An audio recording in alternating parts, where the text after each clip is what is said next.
이어서 설명해 보겠습니다. 전 시간 공부한 내용은 이렇습니다. 안이비 설신 의에서 생겨난 오온을 내적 오온이라고 한다. 그것은 자기 존재를 구성한다. 색성향 미적법에서 생겨난 오온을 외적 오온이라고 한다. 그것은 세계 존재를 구성한다. 오늘 공부할 것은 뭐냐? 처음 들어본 말이에요. 시계 분화가 일어나는 현상에 대해서 공부하려고 그래요. 시계 분화. 시계 분화는 무엇을 의미하는지 살펴볼게요. 먼저 식은 어떤 기능입니까? 식별하는 기능입니다. 식별한다 이 말은 꼭 목적어를 갖는 말이에요. 무엇을 식별한다 이렇게. 그래서 항상 식은 무엇에 대한 식 이렇게 정의를 해요. 다시 말해서 식은 자기 기능을 수행할 때 식별의 대상을 갖고 있는 거예요. 식은 빨강색을 식별하고 노란색을 식별하고 푸른색을 식별하고 검정색을 식별합니다. 이것은 무엇을 말하냐면 식이 대상에 따라 나타난다는 거예요. 식이 무엇에 따라서 나타난다? 대상에 따라서. 그러니까 대상만큼 무엇도 나타나는 겁니까? 식도 나타나는 거예요. 식이 대상에 따라 나타나는 것, 이것을 식의 분화라고 그래요. 오늘 배우는 이 식 분화라는 말을 잘 이해해야 12연기를 안전하게 이해할 수 있어요. 다시 말해서 식의 분화란 대상의 유형에 따라 나타나는 식의 유형을 말하는 거예요. 식이 분화하기 때문에 식은 여러 가지 대상의 유형을 식별하지요. 그것은 식의 유형을 결정해 줍니다. 그러면 식의 분화로 나타나는 식의 유형을 한번 알아볼게요. 예를 오온으로 들겠습니다. 오온. 식의 분화로 나타나는 식의 유형 한번 살펴볼게요. 오온을 예로 들겠습니다. 자, 색을 식별하면 어떤 식이 나타나냐면 색에 대한 식이 나타나요. 이건 좀 이해하기가 쉽죠? 왜냐하면 식은 항상 무엇에 대한 식이에요. 색에 대한 식이 나타났다. 그 말은 색과 식이 조건적으로 함께 나타났다 이 말이죠. 색이 사라지면 무엇도 사라질까요? 색에 대한 식도 사라지겠죠. 이것을 색과 식의 족발사이라고 합니다. 바로 이 식이 색에 대한 식의 유형이에요. 식의 유형 하나를 정리했습니다. 첫째 유형은 색에 대한 유형으로 식이 생겨납니다. 그리고 색에 대한 식의 유형으로 존재합니다. 이때 존재한다니까 또 시비를 걸면 안 돼요. 조건 발생으로 생겨났다 그 말이에요. 수를 식별하면 수에 대한 식이 나타나죠. 이 식이 수에 대한 식의 유형입니다. 상을 식별하면 상에 대한 식이 나타나겠죠. 이 식이 상에 대한 식의 유형이에요. 행을 식별하면 행에 대한 식이 나타납니다. 이 식이 행에 대한 식의 유형입니다. 이와 같이 식은 대상에 대한 유형으로 분화합니다. 식의 분화에서 중요한 점이 있어요. 식이 대상의 유형에 따라서 나타나는 것을 식의 분화라고 그래요. 식은 자기가 혼자서 자기를 나누고 합하고를 못해요.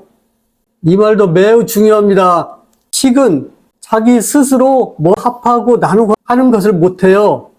왜냐하면 식은 항상 대상을 조건으로 생겨나기 때문에 대상을 어떤 유형으로 합할 때는 식도 그런 유형으로 합해져서 나타나요. 식의 분화에서 중요한 점이 있어요. 그것은 식의 분화가 조건적으로 일어난다는 것입니다. 그리고 또 한 가지 중요한 점이 있어요. 식의 분화가 대상의 분화를 수반한다는 거예요. 식 혼자서 분화하지는 못한다. 무엇과 조건적으로 연결되어 있냐면 대상과. 머릿속에다가 집어넣으세요. 식과 대상이라는 이 의존관계를. 요건대 식의 분화와 대상이 분화되는 그 현상은 조건적으로 일어납니다. 대상을 조건으로 일어나는 식의 분화가 연기의 핵심 내용이에요. 조금 더 설명하면 이런 거예요. 우리가 안이비설신으로 인식하는 이 풍부한 세계 현상이 있잖아요. 이 풍부한 세계 현상은 어떻게 해서 분화된 것이냐면 식에 의해서 분화된 거예요. 전에도 예를 들었는데 적도의 어떤 원주민들은 무지개를 2가지 색으로 말한대. 그럼 우리나라 사람은 몇 가지 색으로 말할까요? 7가지가 아니고 5가지죠. 왜 7가지라고 말하냐면 초등학교 때부터 배웠기 때문에. 서양 사람들은 7가지로 무지개색을 구별합니다. 우리나라 사람들은 오방색이라고 해서 오색무지개라고 하잖아요. 5가지로 구별을 해요. 근데 무지개가 2가지 색으로 구별할 때 무지개가 10이 걸지는 않아요. 야, 이놈들아, 내가 7가지요. 적도 부근의 원주민들은 무지개를 2가지 색으로 구별할 만한 그런 인식 기능을 갖고 있어요. 우리나라 사람들은 5가지로, 서양 사람들은 7가지로. 그래서 어떤 인류학자들은 자기들이 더 진화된 그런 인간이고 저 원주민들은 미개하다고 말을 했는데 나중에 잘못했다고 사과했어요. 왜냐하면 에스키모인들은 눈의 색깔을 식별하는 기능이 매우 발달돼서 한 20가지 가까이 된답니다. 우리는 눈의 색깔을 몇 가지로 구분하죠? 그냥 화이트예요, 화이트. 흰 눈밖에 없지요.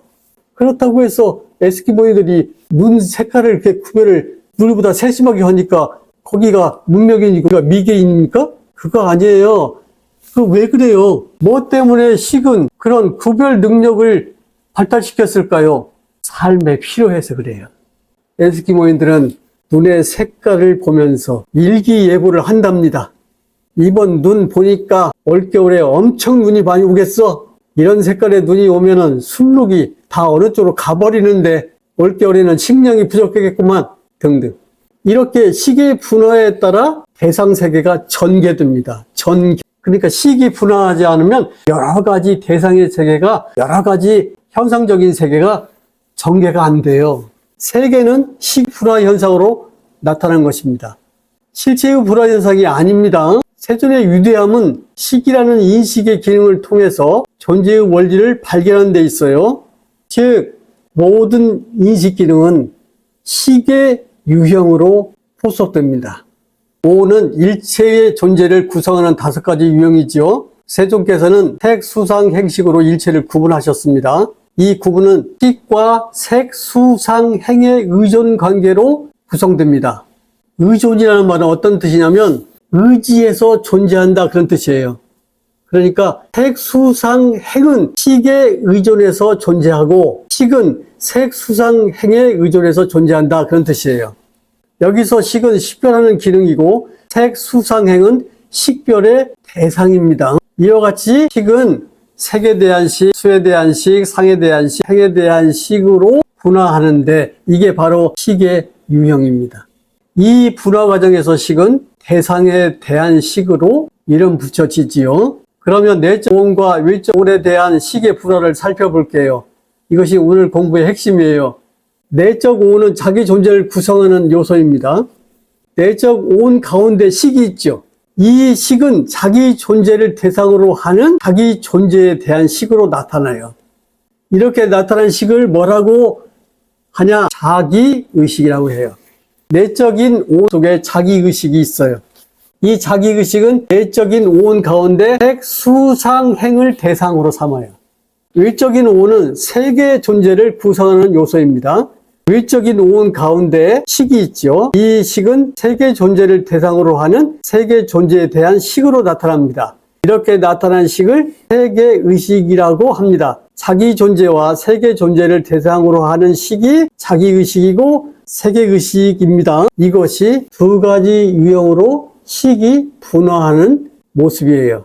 식은 본래 이렇게 분화되어 있지 않고 자기 존재를 대상으로 할 때는 자기의식으로, 세계 존재를 대상으로 할 때는 세계의식으로 이렇게 분화한다 이 말이에요. 조금 더 살펴볼게요. 여기가 아주 중요합니다. 자기의식은 내적인 오온인 자기 존재를 조건으로 생겨납니다. 세계의식은 외적인 오온인 세계 존재를 조건으로 생겨납니다. 그런데 이 식의 실체성이 부여되면 어떤 일이 일어날까요? 식은 조건성입니다. 그런데 우리가 식에다가 실체성을 부여하면 어떤 일이 일어나겠는가? 식의 실체성이 부여되면 식은 나의 것이다. 식은 나다. 식은 나의 자다라고 생각을 해요. 이렇게 되면 식이 나타나고 사라질 때마다 식이라고는 강한 창이 우리의 가슴을 찔러요. 진짜 피가 나는 게 아니라 경험적인 아픔을 겪는 것이죠. 이것이 바로 괴로움의 본질입니다. 괴로움은 우리가 사용하고 있는 이 식이 조건 발생으로 생겨난 것인데 그것이 실체적인 것이라고 받아들이면 내 것이다. 나다, 나의 자유다 이렇게 생각하기 때문에 식이 변화할 때마다 괴로움을 겪어야 해요. 식은 발레리나처럼 춤을 추는 그런 아름다운 그 무용수 같아요. 그냥 춤을 춥니다. 어디 속에서? 대상 속에서. 대상에 따라서 춤을 춰요. 식이 얼마나 아름다운 춤을 추냐면 식은 못된 놈이 나타나도 식별하고 사랑스러운 놈이 나타나도 식별하고 식의 춤은 이렇게 아주 부드럽게 이어져요. 그런데 이 식 춤을 방해하는 것이 뭐냐? 너 이번에 춤대회 나가서 그랑프리 안 받아오면 부르지 마. 마치 이렇게 식에게 어떤 실체적인 책임감을 줄 때 식은 얼어붙어요.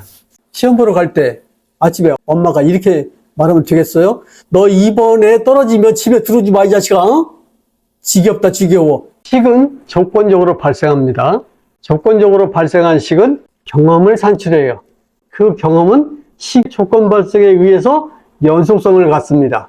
계속 경험을 할 때마다 그 경험을 대상으로 식이 생겨났다, 살아있다, 생겨났다 하니까 연속성을 갖겠죠. 그래서 자기 존재와 세계의 존재가 쉬지 않고 전개됩니다. 그러나 세계가 전개돼도 식을 조건으로 전개되는 것이기 때문에 세계를 전개하고 있는 실체적인 작자가 없어요. 이것을 받아들이면 불교를 완전히 통달한 사람이에요. 그러니까 강이 나타났을 때 강을 보는 나를 생각하면 안 되겠죠. 강이 나타났다는 것은 바로 강 식변하는 식이 나타난 거예요. 그죠? 바다가 나타나면 바다를 조건으로 한 바다에 대한 식이 나타났다는 거겠죠. 왜냐하면 식은 대상을 조건으로 나타나고 대상은 식을 조건으로 나타납니다. 세종께서는 다음과 같이 말씀하셨어요. 업보는 있으나 작자는 없다. 이 말이 세존의 가르침을 한 문장으로 요약한 말 같아요. 이 법문을 풀어서 한번 말해볼게요. 업보라는 것은 경험을 말해요.